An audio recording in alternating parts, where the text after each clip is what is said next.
Hello. Hello, you. How are you? I'm good. My hair, it keeps growing day by day. Yeah, I was saying it just doesn't look as big as I thought it would be. I thought it would be because I've not seen you for a couple of weeks on camera, so I thought it would be significantly Out of control. Yeah, doesn't look too No, bad. I know. Although I'm thinking, come what is going to be at least July, that's another month and a bit. What is going to look like by then? I'm not sure. Yeah, well, my roots are atrocious. Like, I literally have got. When I have my hair tied up, I look brunette. Like, people would look at me and think I have brown hair, and then I'm like, no, it's blonde. Like, it's it's getting bad. But our over here on the Isle of Man, our hairdressers and salons are opening up from the 1st of June. So hoping that I can get my hair sorted pretty soon, but don't know how soon because obviously there's going to be a big long waiting list. But yeah. I was going to ask actually, because obviously there's been some easing of restrictions here, but how's that worked in the Isle of Man? Yeah, so essentially quite a lot of sectors have reopened now. So like shops are open again, like non-essential shops, so like clothes shops and stuff like that, bookshops and stuff, and then hairdressers and stuff. So and we're also allowed to meet up in groups of like 10, I think it is. So it's slowly but surely being relaxed over here. The situation here is a lot more chilled, but this whole meeting up in groups of 10 sort of started the other day. So last night I met up with the girls for the first time in a long time, and it's safe to say it was very messy. We had to sit in someone's garden and got very drunk, and may or may not have had a noise complaint, so we all had to go home. May or may not have had a noise complaint. Yeah. That's fine. That's fine. That's what happens though. If they tell you you've got to sit outside, well, what do they expect? A few drinks in us, it just got a little bit loud and singing along and stuff. But yeah, no, it was good. But safe to say I'm feeling a little bit worse for wear, so I apologise in advance if I'm not on my best form. But well, do you know what? It ties in quite nicely with the story this week. Oh, golly. So actually it will work. Before we get onto it, I just wanted to flag up did you see Joe Rogan signed that 82 million deal with Spotify? Yeah, I did see that. Mad, isn't it? Big deal. So we've got some hope, I think. If we carry on the way we're doing, do you reckon we could reach those numbers? Maybe? 82 million pounds. Could you imagine 82 million pounds? What would you do if you got an 82 million pound deal? Or even a 41 million pound deal, half of that. Oh my god, I don't even know what. Do you think it's like paid in installments, or do you think it's like it can't be a transfer, can it? When you get these massive deals, it must be like over. I don't really know, because like when people used to win the X Factor, it'd be like a something pound record deal. So that's sort of what it is. You get the record deal there and then, but it's like this. He gets the deal then, but does that mean he gets paid that 82 million pounds on the spot, or is that his sort of the contract for the amount of time that contract is binding for? Is that what he gets paid over that period of time? I think it must be the latter, because you think you'd surely, from their perspective, they're putting all this money behind it. There surely must be a clause where he has to, hit certain numbers to get the full amount. Because otherwise you'd be like giving away 82 mil and all those being successful on YouTube. It'd be a risk, wouldn't it, to give away that much away? So surely it must be a kind of installment process. Yeah, but so does that mean his stuff on YouTube then just has to be taken down? I don't think it's taken down, but I think he can't now record new podcasts on YouTube. Upload them. Okay. Or he can't upload his flagship show on YouTube. Right. Whereas that will now be shown exclusively sort of via Spotify. But I mean, that is crazy numbers for a podcast. I know. But I feel like podcasts are like, they're the next big thing, really. It's I feel like it's a bit of a dream job, I'm not going to lie. I feel like you're getting paid a hefty amount of money to just sit and talk. all day. Chat rubbish for an hour. Just chat for an hour, and like that's your job. Like that is the dream, because I can talk for England, and that would just be ideal, really. Just sit there, have a chat with someone. I mean, I suppose sometimes you have to talk about stuff that you kind of have to like wing it and pretend that you understand, or pretend that you're interested in it, but at the same time, I mean, that's just standard practice. It's what we do every week, pretty much. Yeah, literally. Well, yeah. So, but yeah, it's a good deal, very good deal, and I'm pretty jealous, because I could do with £82 million right now. I know. I could do £82 right now, to be fair. But what have you been up to anyway, since? I've had quite a lot of work. That's why we've not been doing these podcasts for the last couple of weeks, because it's got to that point in the year where it's like all the deadlines kind of start to mount up. So I've been doing a lot of work. I've started playing some tennis. Oh, good. The weather here has been really nice, so I'll be doing a bit of tennis and actually moving myself, which is probably what I needed. Well, I think my Fitbit thinks I am dead, because I have not left the house or done any exercise for about 2 weeks, because I've literally just been trying to get my head down. I was, every single day I exercised for the first however many weeks. I was so good, but then it would get to the point where I'd do my exercise in the morning. I wouldn't end up sitting down to do work until mid-afternoon, because I get in, finish my exercise, get a shower, have food, and then I wouldn't get started. My work day wouldn't get started. And it just got to the point where all my uni work was just piling up on me. And I was like, you know what, I'm just going to have to get through my work and then go back to the exercise. So I haven't worn my Fitbit for about 10 days, because it like flashes and it tells you to. I was going to say, does it do that thing where it like will buzz on your arm? Like it's literally. Yeah, and it goes, feed me 240 steps before the hour. So it'd be like 10 to the hour. And it's like, feed me steps. And it just makes you feel so horribly guilty. So I've just refused to wear it until I'm actually active again. So yeah, it's a good call. They're actually just really needy. Yeah, they are. Like, chill out, just. Yeah, but come Thursday I'm free, so hopefully I can get active again. Oh, unbelievable! You're quite an early one to finish, actually, in the grand. Yeah, that's because some people are sort of like June, like late June, or not late June, 5th of June, whatever. But yeah, exciting. Yeah. Story for this week. We are on the theme of alcohol. Oh gosh. It was one I saw on Tuesday. And it's about sobriety tags. Had you heard of a sobriety tag before this news came up? In all honesty, not really. I didn't really think that was possible. Like, how I thought on the surface, how is that even a thing that, you know, would be possible? How can you, without sort of putting something inside somebody, how can you tell from the outside that they are sober? But apparently they can. They can, and from Tuesday, legislation came in that meant offenders who commit crimes fueled by alcohol will have to wear these tags. So, nicknamed sobriety tags. So the legislation basically gives the courts in England and Wales the power to hand out what's called an alcohol abstinence order, which would require an offender to wear these tags and basically abstain from alcohol for 4 months. So is that a new thing as well, this abstinence order? Is that new? Is that a new law, or is that not a new thing? No, well, it's something that's been really from kind of 2014, like a kind of approach that they've started to like increase throughout England. So it's been something that they've like trialed and piloted. But now with this legislation, it kind of makes it official. It kind of means that that's the plan in years to come, that's going to be an enforcement that a court can hand out. And it's a different approach. I mean, we're going to look at stats later on, but alcohol and crime, there's a massive link between the two, and alcohol is such a massive sort of part of some pretty horrendous crime stats.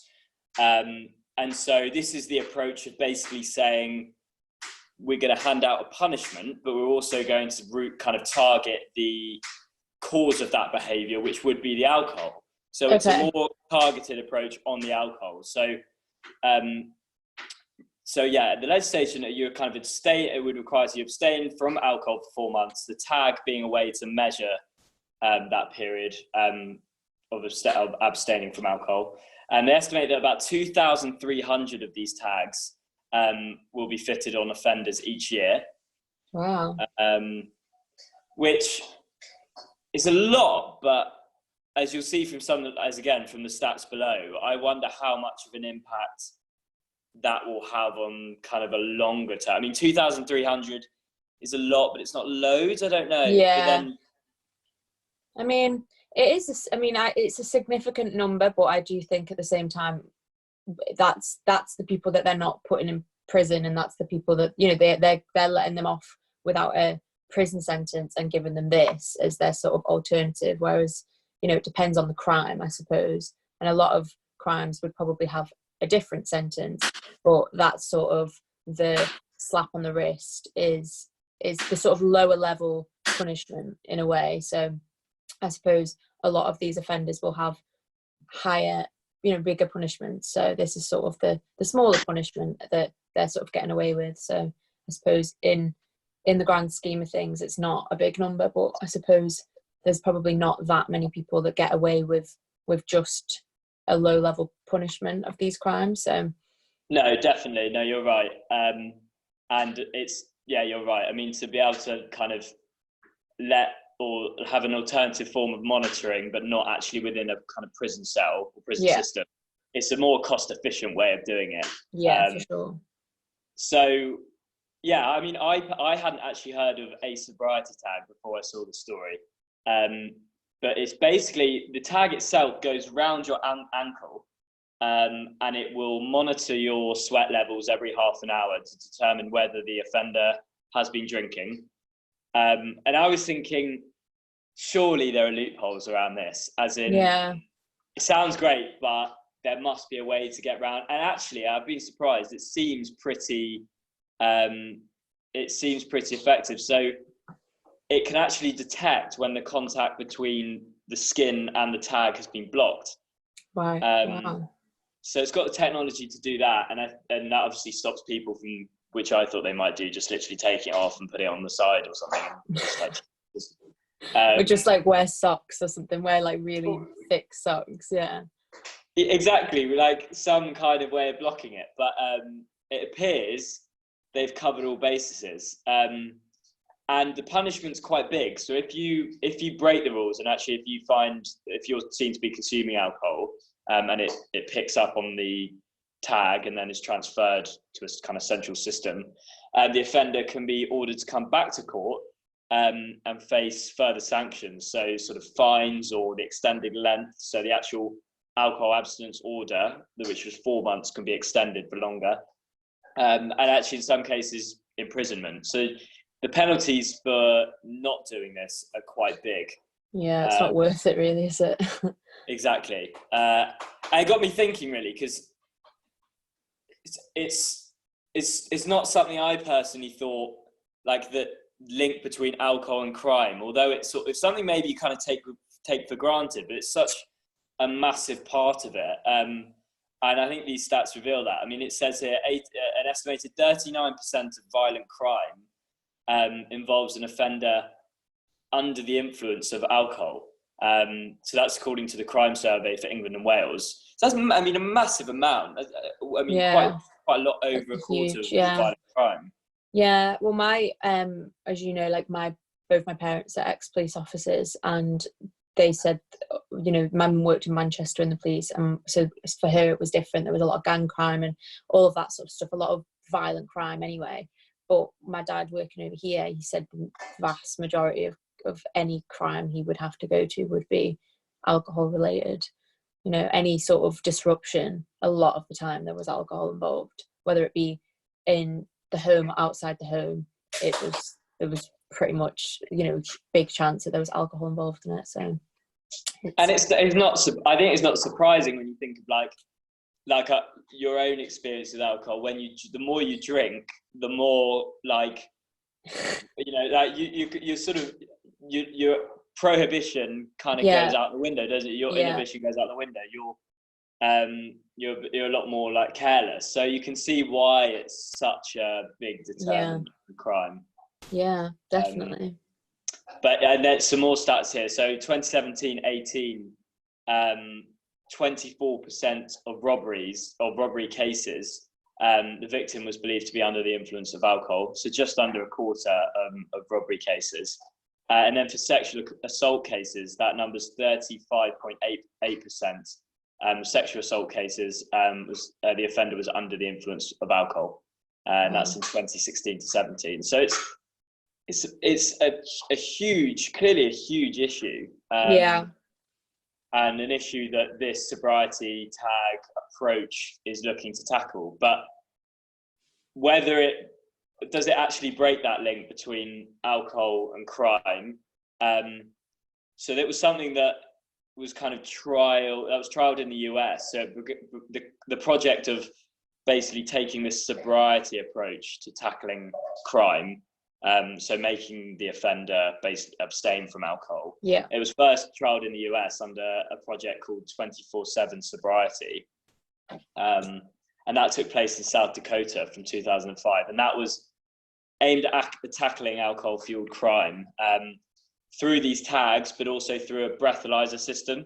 So you basically have to submit a breathalyzer test very regularly, sort of twice a day, to check whether you'd been drinking. So between 2005 and 2010, more than 17,000 South Dakotans participated in this project.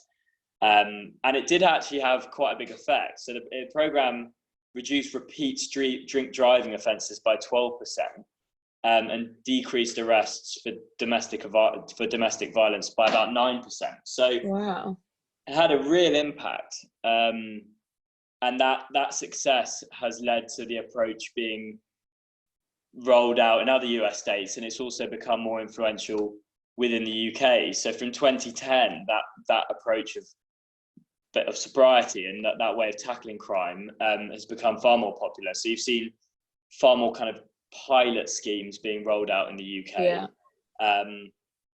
So I got some stats here. So 2 successful pilots, one across Humberside, Lincolnshire and North Yorkshire, and another in London. So these were recent pilots from sort of 2014.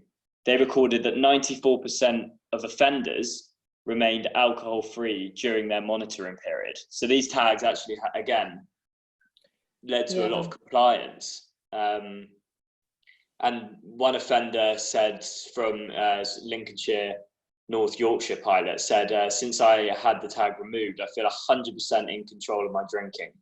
I was worried to begin with that the tag, I was worried to begin with when I had the tag taken off, I might go back to drinking again, but the process gave me a better understanding of alcohol. I also didn't want to go back to court. I no longer need to drink to manage my emotions, which is down to the tag and my probation officer. And I'm much happier with my life now. I'm pleased that more people can benefit from my experience of wearing the tags. So this guy, he's like turned his life around. Yeah, completely. And it's interesting, that period of 4 months gives you, although it's not like years and years and years, but it gives you that right amount of time to really reflect and address that issue with alcohol. And I suppose a lot of people probably don't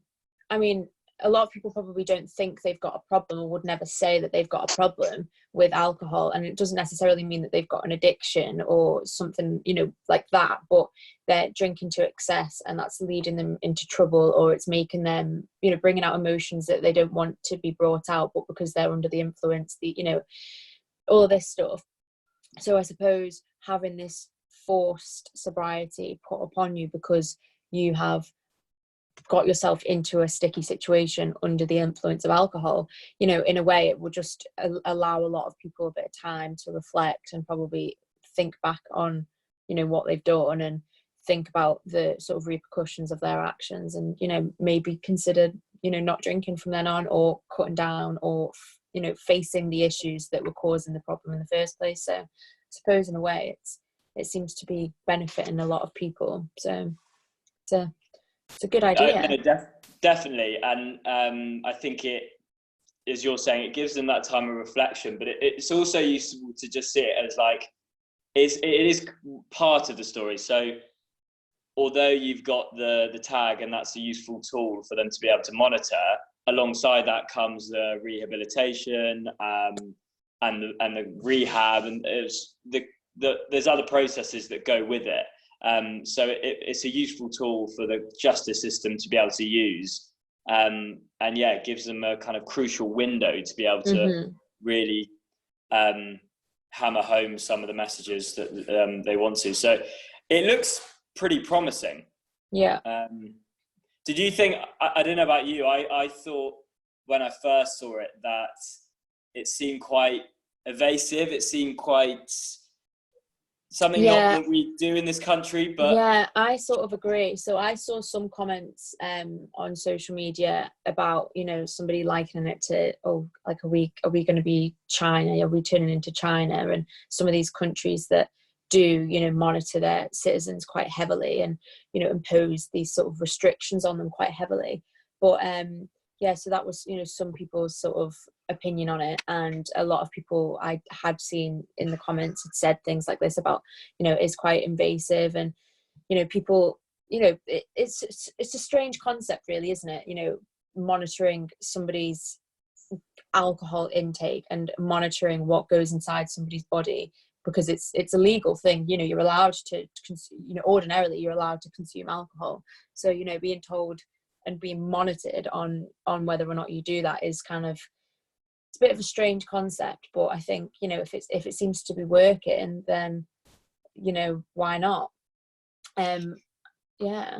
No, definitely. And I think it was interesting hearing from the offender giving his thoughts on that, because it seems like my concern was actually that, you know, for an offender, what kind of experience would it be like? Would it be really kind of hardcore? But actually from that, and I've heard others say, we almost didn't want the period to end. Like, we found it so helpful that we were quite happy to extend it. And that's maybe an area they could go down, because at the current stage, after the 4 months is up, it's up. You can't, there's no kind of opportunity to extend your period. Right. And that might be somewhere where they could go down, because, you know, it seems to be a really useful tool. And I do wonder also, on the flip side of that, after 4 months, are you going to get any cases where, yes, they've managed to abstain, but do they then go back to drinking and those patterns? I'm not sure. Yeah, because I think it'll be interesting to see the sort of repeated offender rates after, you know, after the 4 month window, how many of these people who've had this 4 month sobriety commit crimes again under the influence of alcohol at some point in the future. You know, when they start to consume alcohol again, are they still committing crimes?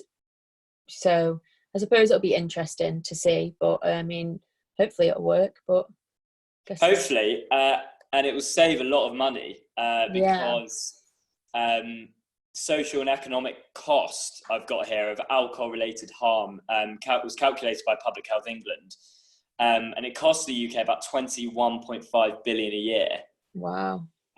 Which is a lot of money. So if this can help out in that respect, I think it's welcome. Yeah, I agree. So yeah, not a bad idea. As I said at the start, wasn't sure, slowly warming to it. I'm the same, really. I think it's a good idea. And you know, as I said, a lot of people have sort of said about this invasion of privacy, and, you know, questioning whether or not this is what we do in this country. But then other people I've seen in comments on social media have, you know, said they're all for it. You know, people would rather people who aren't committing serious crimes anyway, or major crimes that need a prison sentence, or that would require just a short prison sentence or a fine, you know, you'd rather rehabilitate them over putting them in prison and spending a huge amount of money imprisoning people who could really do with this sort of rehabilitation program, and then that might give them this window of reflection to then not commit these crimes. So there's sort of mixed reviews, I think, on sort of public opinion on it, but overall I think it's a good idea, and I think it seems to work elsewhere. It seems to have been working elsewhere, so I mean, hopefully it'll work in the UK. But sorry, you continue. What I was wondering is, could it pick up on can it pick up on drugs as well? So alcohol is obviously a big part of crime, but what about under the influence of drugs? Would that work?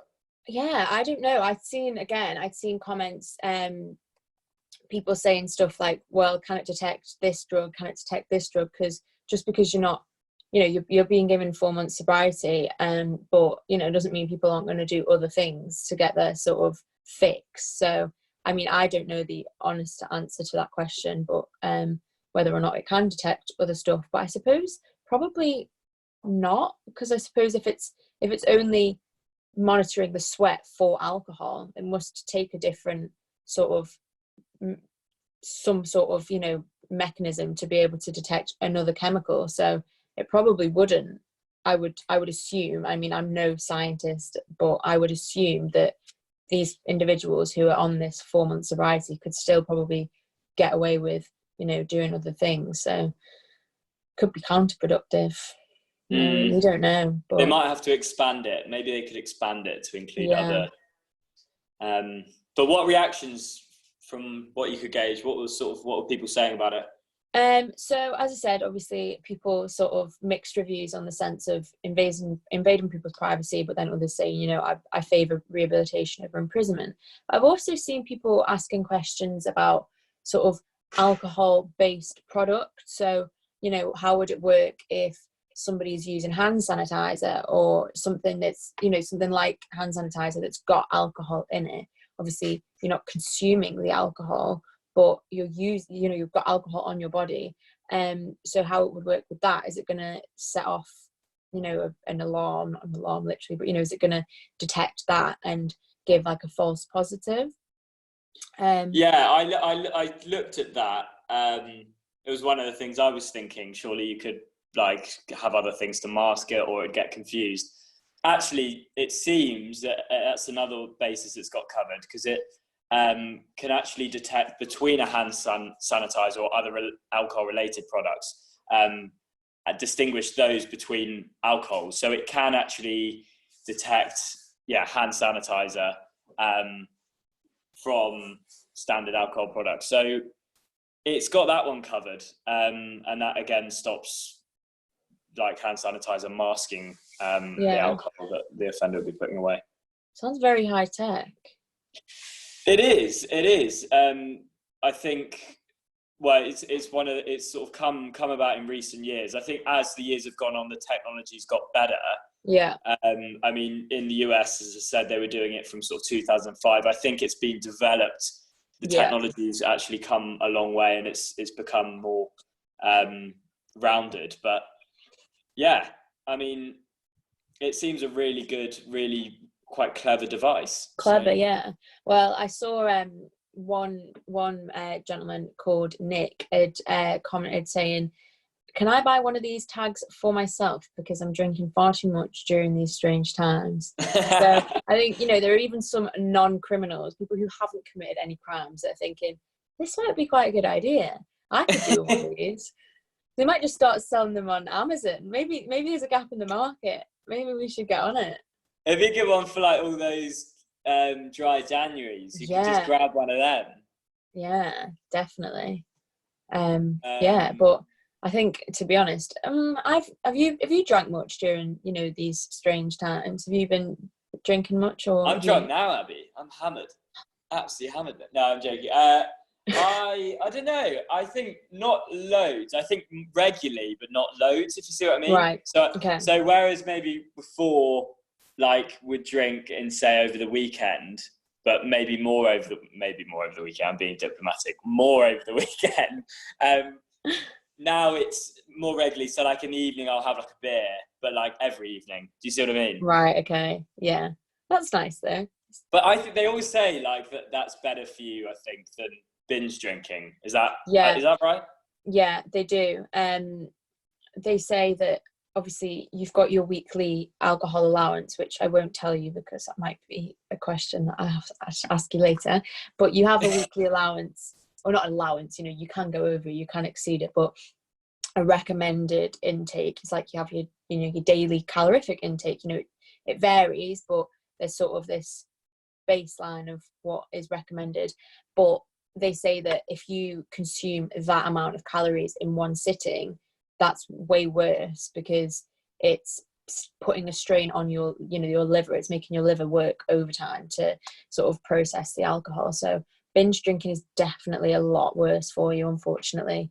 So it's a shame because that's what we tend to do, but what we students tend to do. Yeah. So it got me thinking also, what would, right, I'm going to put it out there. Say if you had to abstain from anything for 4 months, what would you most struggle to abstain from? What would be the one thing? God, I feel like this is a hard question to answer at the moment because there are things that I probably thought I couldn't go without for a significant period of time, but I have. But I think potentially crisps. I love crisps. I love crisps. Crisps, interesting one. That. Yeah, I mean, I would definitely struggle. I'd really struggle to go 4 whole months without alcohol. I don't know how long the longest I've been without alcohol is since I started drinking, which sounds really bad, but I'm like a young adult, so it's pretty standard. I'm not like claiming to be some big drinker, but Are you one of these? Do you ever do the dry January or the Lent? Do you ever give anything? Yeah, so I tend to give something up for Lent every year. I've never done a dry January ever. But I try and give stuff up for Lent.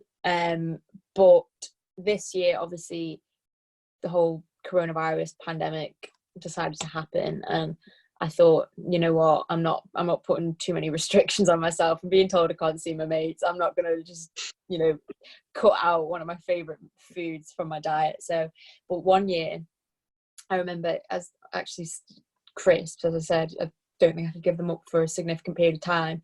But one year I gave up crisps for Lent, and it got to midnight on it's Easter Sunday, I think, when Lent's over, or Good Friday. I can't remember. It's over the Easter weekend. I think it's Easter Sunday. No, Easter Sunday. Yeah. So on the Saturday night, it got to 1:45, and I'd made a crisp butty, a crisp sandwich, and I've made it, and I had it all ready, and I just sat there in the kitchen and waited until the clock got past midnight. That is so by the book. I know. And my dad, I remember it so clearly. I was probably about 15, and my dad came into the kitchen and just saw me sat there, and he was like, "What are you doing?" And I was like, "I can't eat it right now. I've got to wait 15 minutes. Can't just do it now." And he was like, bear in mind, this isn't like a religious thing for me. Some people would do this on a purely like religion-based thing. This wasn't why I was doing it. It was just purely out of principle that I waited until midnight. And my dad was like, "Oh, just do it now. Just eat it now." And I was like, I can't do it. So I think that's the longest I've gone without crisps, is the 40 days and 40 nights of Lent. That's quite impressive. Impressive. What about you? I think it's crazy. It's the end of Ramadan. So this weekend's the celebration of that, the end of Ramadan. But so if you're doing Ramadan, obviously you don't eat. Isn't it? You don't eat during sunlight hours, so you're basically the whole day without eating. But they don't. They fast completely, so they don't have water or anything as well. I find that unbelievable how they manage to do that. I think that's it shows real restraint. It's admirable, really, but I would really struggle. I mean, I'm starving as we speak, so I think the more I talk about crisps, the more I'm considering going to get some as soon as we finish speaking today. But what would you struggle to abstain from then for 4 whole months? It's good. No, I think. Do you know what? It sounds really silly because I actually don't drink that much of it. But it would be tea or coffee. But as I said, I only have 1 cup of coffee in the morning and 1 cup of tea at after lunch. So it's not that I have loads of it, but that 1 cup of coffee in the morning like properly gets me going. If I didn't have it, or if it didn't have a form of caffeine like tea as well, I think I would really struggle. Yeah, I'm a big coffee drinker, as you know, and I think I'd probably be the same. I can go like periods of time without coffee. I don't think I'm one of these people that's sort of addicted to it. You know, some people say like they have to have their fix, and otherwise they can't function. Whereas obviously a lot of the time it gives me a boost, and it really wakes me up and gets me going, especially when I'm in a work headspace, you know, if I'm doing uni work or I have, you know, I'm working in a job. But in general, you know, yeah, I don't think I'd really be able to go that long without it. I just love coffee so much, but I drink too much coffee, so maybe I need a sobriety tag for coffee, because I could easily drink 5 or 6 coffees in a day. Dude, that is, yeah. I've heard obviously people do like ridiculous amounts, like over 10 or something stupid, but that is, I mean, that's quite a lot. Do you find like, are you getting the shakes because of that much caffeine, or how do you find it? Not really. I do find sometimes like it'll make me feel a little bit on edge, so I feel a little bit like nervous, but I'll sort of try and space it out enough for me to not feel like that. So I'd never have like more than 1 coffee in an hour. You know, I know some people who will finish a cup of coffee and then within 20 minutes make another. My mum's like that. My mum would just I think the thing is, nobody in my house, you know this about me, that I do not drink tea. Like, I don't like tea, and nobody in my house drinks tea. Everybody drinks coffee. So my mum, my dad, my sister. My dad will have a cup of coffee before bed. Like, I don't think caffeine means anything or does anything to him. Like, he'll have his bedtime coffee. I find that mad. I couldn't do that at all. I think people around me are just always drinking coffee, and I think, oh yeah, go on then. And I'm like, oh, and then it just turns into my 6th cup of coffee in the day, and I'm like, oh no, probably not going to sleep tonight. But no, I'd be up all night. There's no doubt. I can't even have a cup of tea before bed. I'd be up all night. I've cut like a cup of tea. I think the latest I have it now is like 4 o'clock. Like, I can't. I do try and not have coffee after like 5. I tend to limit myself to sort of 5 p.m. I don't go to bed until quite late usually. Excuse me, I've got the hiccups. But so about 5 p.m. I'll try not to. But I remember when I was working in an office over summer, and I was working like 8:30 till 5:30, and I would just drink coffee like there was no tomorrow. But hey ho. Oh well, you only live once. You do. Have you got a little quiz for me? I do. So I had originally made 4 questions. I thought I'd made 5, but obviously my hungover head can't count. So, but one of the questions you actually answered in when you talked about the story. So obviously. Oh, so I'm already on the board.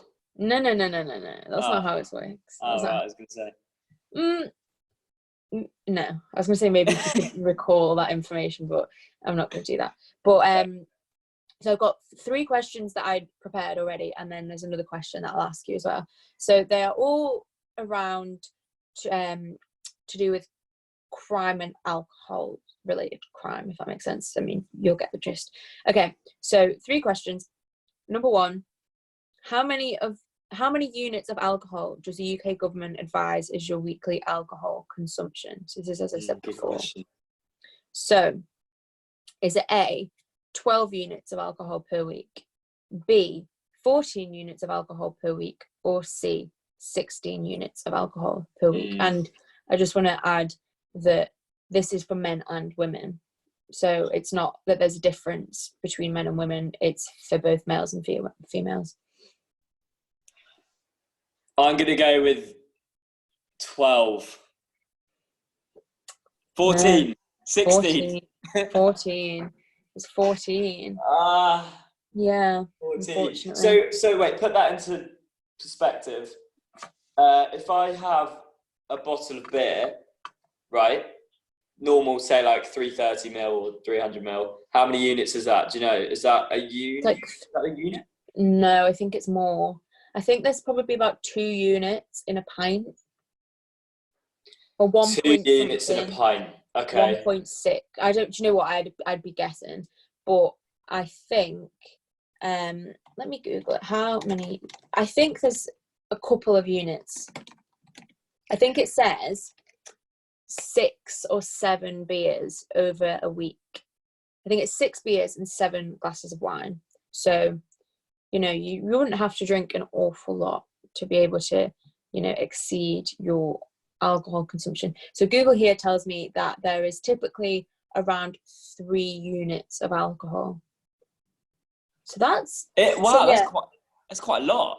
Yeah, I think it sort of depends on what alcohol you're drinking, what brand, what beer, and whatever. But 2 to 3 units of alcohol, and you just disappeared for a second. Then, yeah, just gone black for some reason. I think it's my phone telling me something. That's quite a lot, and so I wonder what percentage of the UK goes over the recommended amount. Surely it must be like. Yeah. Well, I had this conversation with my parents the other day, actually, because when I was trying to work out how much drink to bring with me when I went out last night. My mum was like, "How many units is that?" Because I brought a lot of drink with me, and they'd said, "Oh, it's about 12 units," and she was like, "That's nearly a weekly allowance. If you're drinking that in one night, Abby, I'm not impressed," or something. And I was thinking, yep, but just being resourceful, just packing it all into one drink. That's fine. Exactly. Nothing wrong with that. True. Okay, what's your next question for me? So question number 2 is, how many milligrams of alcohol per 100 millilitres of breath does it take to be over the drink drive limit? Does that make sense? I don't know if I... Can you repeat that? Sorry. Okay. I've got options for you, but yeah. How many milligrams of alcohol per 100 millilitres of breath does it take to be over the drink drive limit? So that's how when they do a breathalyzer test, it measures the sort of how much alcohol is on your breath. So it's measured in milligrams. So is it A, 35 milligrams, B, 30 milligrams, or C, 37 milligrams?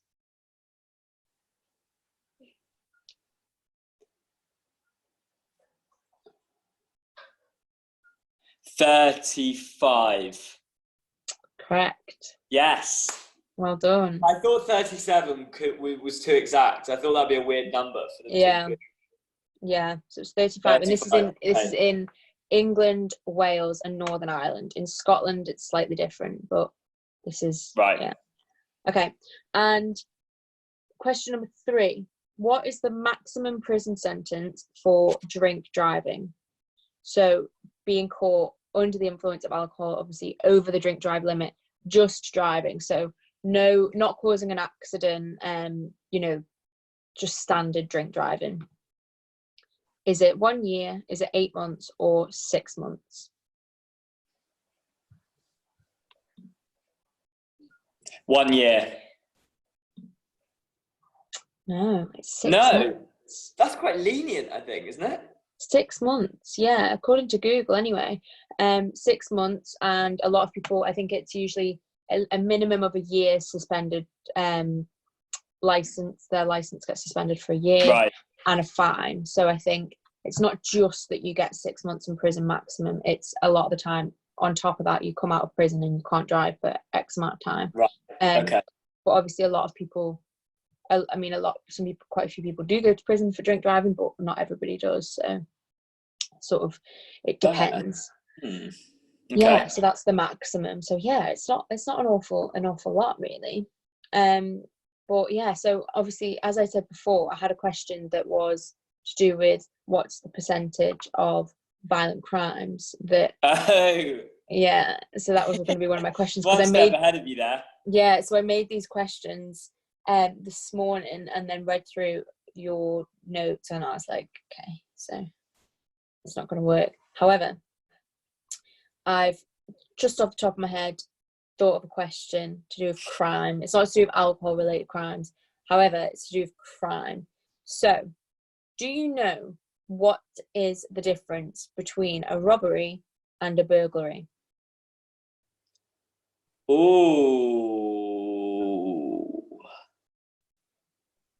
I think I do actually. I think a robbery is when you are armed, whereas a burglary is when you are not armed, but you still go in the property. And so burglary, less threat to life, but you still steal. Robbery, threat to life and steal. Do you see what I mean? Yes, I do. And you are pretty much correct. Yeah. So a burglary occurs when a person enters a building for the purpose of committing a crime of some sort, usually to steal. And a robbery, on the other hand, means that the assailant is using force, sort of, fear, or threatening them with, a weapon. So so it's essentially it's more violent. It's not necessarily that you're being violent, but it's that you're using some sort of fear factor. Right. But this is something that my mum always, because obviously, as I said before, my parents are ex-police officers. My mum always used to say to me when I was a kid, or not just a kid, but whenever she'd hear people say, "Oh, my house got robbed," or "Oh, my phone got robbed from me," she'd always be like, "It's not been robbed, it's been stolen," or whatever, or they've been burgled, and all this. Because she'd always used to tell me, "It's not been robbed. There's a difference between robbery and burglary." So thought I'd see if you knew that one, but you passed with flying colours. So you did quite well on that, Fred. Nice. I think that was probably one of the best quiz rounds of the podcast series so far from me. Yeah. What did I get out of 5? Was that 4 out of 5? It was out of 4. 4? And you got 2 out of 4. 2 out of 4. Oh no. No. It's 50%. Okay. Well, you know how you did the GCSE quiz for me the other week, and I had that maths question, I just couldn't do it. Well, I saw this other maths GCSE quiz on one of the sort of tabloid papers, and I tried to do it and I literally failed every single question. They're really hard though. They're quite hard. How did I get my GCSE maths? I just don't understand. I know why. It's because with GCSE, I think you learn it. I think it's short term. Oh my lord, what is going on? That cat is just, sorry, the cat is opposite. Has just don't know what it's done. Sorry, that's shocked me there. That's okay. Well, I think with GCSE, a lot of it's short term. You cram it all in, and it goes as sort of quickly as you actually learn it. So, yeah, I'm not surprised. Yeah. Wow. Yeah. Very good story this week. Very interesting. I quite liked it. Yeah, it was a good one. And I don't know whether it would be more covered if we weren't in the sort of circumstances we're in. But it's quite an interesting one. Yeah, definitely. It'll be interesting to see how it pans out as well, see what happens with it. But hopefully it's effective. Because then we'd be saving money. Saving money and a safer country for it, I think. Yeah, and healthier as well. These people would be in a better state of mind. So yeah, exactly. Yeah. So yeah, I like that story. That's been quite a good one. I better go because so next week I'm getting a new laptop. So I'll have my laptop by then. We're doing this on the phone. But yeah, I have the laptop by then, so that should work quite well. Yeah. This has been all right actually. The phone does quite a decent job, and I've propped it up, so I'm not like I've seen some videos where they're doing it on the phone. Yeah. So yeah, I think this has worked pretty well. Yeah, good job. Very good job. Well, have a good week. And I will. I'm gonna nurse my hangover, and then tomorrow I'm gonna smash out the last 3.5 days of my uni career. We love that attitude. And smash a bag of crisps as well. What's your answer? Oh my god, yeah, I'm gonna go get some crisps now. I'm jealous. Right, enjoy. See you next week. See you later. Bye. Bye.